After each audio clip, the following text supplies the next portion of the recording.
Today's Sunshine Note is titled, Jessie and Jessie's Son.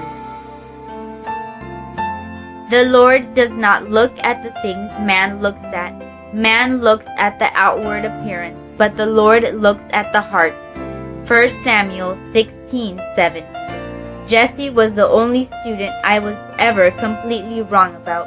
After years of working with teenagers, I have developed a certain knack of being able to tell almost immediately what sort of person someone is. I am almost never wrong. I can spot the good kids, the bad kids, the cool kids, the deceptive kids, the leaders and the followers long before they realize that I have them figured out.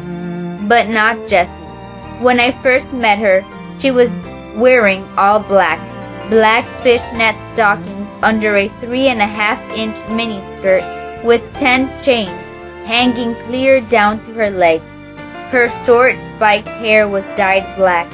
She had on black makeup and was wearing a crazy 2-foot-high pink top hat. She was also carrying a giant rubber rat she called Mr. Squeaker.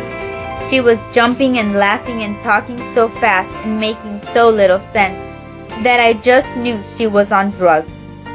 I had her grouped in with the bad kids and didn't give it a second thought.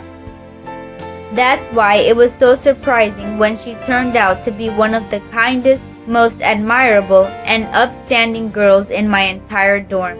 Come to find out, she had never touched drugs in her life. She was not swayed by what was popular. She was her own person and stood her own ground. And she was so honest and trustworthy that I ended up hiring her to be my reader, the person in charge of my grades, my files, and the very key to my office. Today, she remains a close friend of mine. I'm so glad I was wrong about her. Samuel was wrong about the kid David too.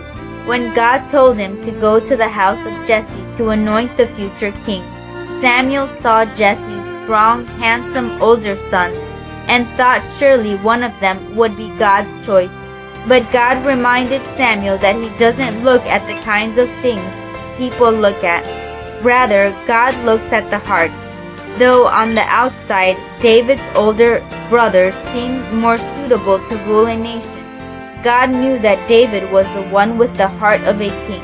It's easy to sum up people by their outward appearance, but challenge yourself to go beyond that.